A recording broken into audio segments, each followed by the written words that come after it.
Hello friends, तो आज के वीडियो में मैं आपको केमिकल बैलेंसिंग सिखाने वाला हूं। बोले तो किसी रासायनिक अभिक्रिया को कैसे संतुलित किया जाता है, बिल्कुल बेसिक से आसान भाषा में सिंपल तरीके से सिखाने वाला हूं इस वीडियो में। वीडियो देखने के बाद आज से आपका केमिकल बैलेंसिंग का कोई भी क्वेश्चन गलत नहीं होगा। 100% की गारंटी है, वादा है मेरा आपसे। तो चलिए फ्रेंड्स, देरी न करते हुए इस वीडियो को स्टार्ट करते हैं। तो केमिकल बैलेंसिंग करते वक्त आपको ध्यान देना है सबसे पहले कि केमिकल जो फार्मूला होता है, बोले तो रासायनिक सूत्र में आपको कोई भी चेंज नहीं करना है। तो फिर सर कैसे हमें केमिकल बैलेंसिंग अर्थात रासायनिक समीकरण को संतुलित करना है, तो इसी चीज़ को मैं इस वीडियो में बताने वाला हूँ, डोंट वरी। तो इससे पहले आप जान लीजिए दोस्त कि आखिर रासायनिक समीकरण को संतुलित अपन लोग क्यों करते हैं। तो कोई भी तत्व होता है, जितनी संख्या में रासायनिक अभिक्रिया में भाग लेता है उतना ही बनता है। इसीलिए हम क्या करते हैं कि तीर के निशान के जो लेफ्ट साइड और राइट साइड उस तत्व की संख्या को बराबर करते हैं। फिर से सुन लीजिए कि कोई भी तत्व रासायनिक अभिक्रिया में जितनी संख्या में भाग लेगा उतना ही बनता है। यदि मान लीजिए हाइड्रोजन के 4 परमाणु भाग ले रहे हैं तो 4 परमाणु बनेंगे भी। और इसी संख्या को हम बराबर करने के लिए क्या करते हैं कि जो केमिकल फार्मूला होता है उसके सामने ज़रूरत के हिसाब से हम संख्या का गुणा करते हैं। ठीक ना गाइज? तो चलिए हम इस 4 एग्जाम्पल के थ्रू इस कॉन्सेप्ट को और ज़्यादा क्लियर करते हैं।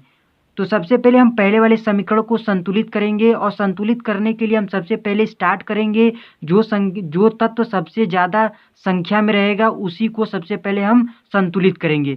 तो हम देख रहे हैं यहाँ पर नाइट्रोजन सबसे अधिक है, क्योंकि जो तीर का निशान है उसके बाएं साइड जो है नाइट्रोजन इधर कितना है, नाइट्रोजन है सॉरी ऑक्सीजन ऑक्सीजन इधर इसमें 3 है और इसमें 2 है, 3 दू 5 है इधर। और इस साइड देख रहे हैं कि 3 दूनी 6 और 1 7, इधर 7 है और इधर आपका कितना है 5 है। तो इसको हम बैलेंस नहीं कर सकते हैं, तो अगले एलिमेंट की ओर चलते हैं। तो नाइट्रोजन के पास आते हैं। तो नाइट्रोजन इधर हमारा क्या है, इसके बाएं साइड 1 है और इधर आपका 2 है।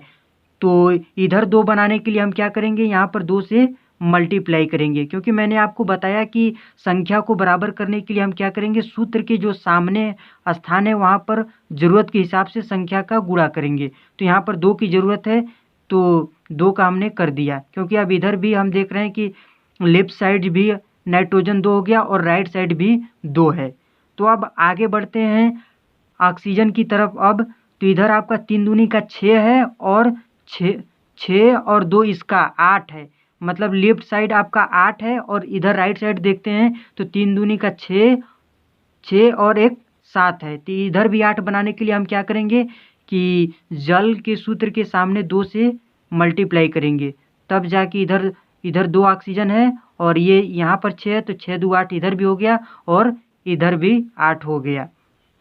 तो अब के लास्ट में बचता है आपके पास हाइड्रोजन। तो हाइड्रोजन इधर देख रहे हैं लेफ्ट साइड कितना है, इसमें तो 2 है और इसमें 2 है, अर्थात इधर आपका 4 है और इस साइड कितना है, 2 दूनी का 4, अर्थात हाइड्रोजन ऑटोमेटिक आपका क्या हो गया, बैलेंस हो गया। तो इस तरह ये अभिक्रिया हमारा क्या हो गई, पूरी तरीके से बैलेंस हो गई। आई होप कि दोस्त ये क्वेश्चन आपको समझ में आ गया होगा कि आखिर कैसे इसको हमने बैलेंस किया। तो बढ़ते हैं अगले अभिक्रिया की ओर। तो इसमें हम क्या करेंगे देखेंगे, सबसे पहले जो सबसे ज़्यादा संख्या में तत्व होगा उसी को बैलेंस करेंगे। तो यहाँ पर क्या है कि अब ऑक्सीजन है, क्योंकि जो बाएं साइड है वो 4 इधर इसमें है और 1 इसमें है, अर्थात इधर 5 है और इधर भी 5 है, तो इसको बैलेंस करने की ज़रूरत नहीं है। तो बढ़ते हैं आपके पास सोडियम के पास। तो सोडियम इधर जो राइट साइड है वो राइट साइड में आपका 2 है और इधर आपका देख रहे हैं लेफ्ट साइड है, लेफ्ट साइड में 1 है। तो इसकी संख्या को बराबर करने के लिए यहाँ 2 से गुणा करेंगे। अब क्या देखेंगे कि इधर भी 2, लेफ्ट साइड भी सोडियम 2 हो गया और राइट साइड भी 2 है। तो इस तरह ये बैलेंस हो गया। तो बढ़ते हैं अब आपके पास ऑक्सीजन की तरफ। तो ऑक्सीजन इधर आपका क्या हो गया, 4 इसमें है 2 इसमें, अर्थात 6 हो गया लेफ्ट साइड।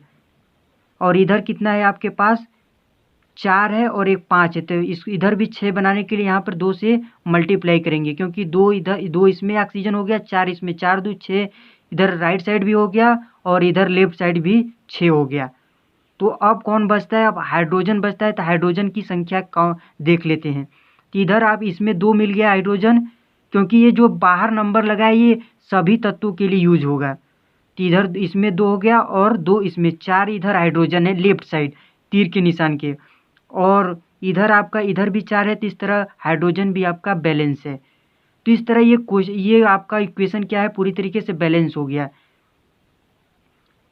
तो आप बढ़ते हैं थर्ड इक्वेशन की ओर, और इसमें हम करेंगे आपकी शुरुआत ऑक्सीजन से, क्योंकि ऑक्सीजन ही सबसे ज़्यादा संख्या में, इधर 3 है और इधर भी आपका 3 है, तो ऑक्सीजन तो बैलेंस है, क्योंकि इस संख्या दोनों साइड किसी तत्व की संख्या को बराबर ही तो करना होता है केमिकल बैलेंसिंग में। तो इधर 3 है तो इधर भी 3 है, तो कोई दिक्कत नहीं है। तो बढ़ते हैं अब अगले नाइट्रोजन की ओर।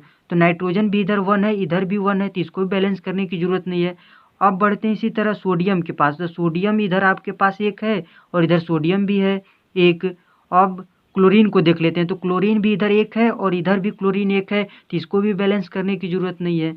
अब लास्ट में बचता है आपका सिल्वर Ag, और Ag इधर एक लेफ्ट साइड भी 1 है और राइट साइड भी 1 है, तो इसको तो बैलेंस करने की ज़रूरत नहीं है, ऑटोमेटिक आपका क्या है, ऑलरेडी ये क्या है, बैलेंस है आपका इक्वेशन, ठीक ना। तो लास्ट इक्वेशन की ओर बढ़ते हैं गाइज। तो इसमें हम सबसे पहले जो सबसे ज़्यादा संख्या में रहेगा उसी को हम सबसे पहले बैलेंस करते हैं, मैंने पहले ही आपको बता दिया है।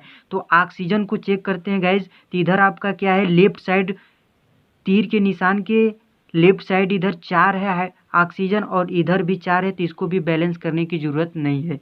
तो आप बढ़ते हैं आपके पास क्लोरीन की तरफ। तो क्लोरीन आपका इधर 2 है और इस साइड आपका देख रहे हैं कि 1 है, तो इसको संख्या को बराबर करने के लिए यहाँ पर हम 2 से मल्टीप्लाई करेंगे।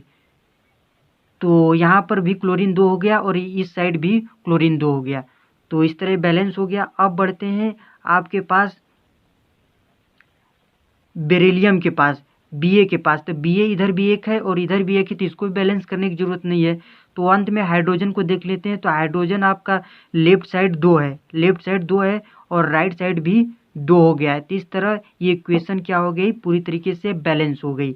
तो इस तरह गाइज आपको मुझे विश्वास है कि केमिकल बैलेंसिंग समझ में आ गया होगा। फिर भी यदि कहीं डाउट होगा तो ज़रूर बताइएगा। तब तक के लिए इस वीडियो में इतना ही, मिलते हैं नेक्स्ट वीडियो में। Thanks for watching video, love you.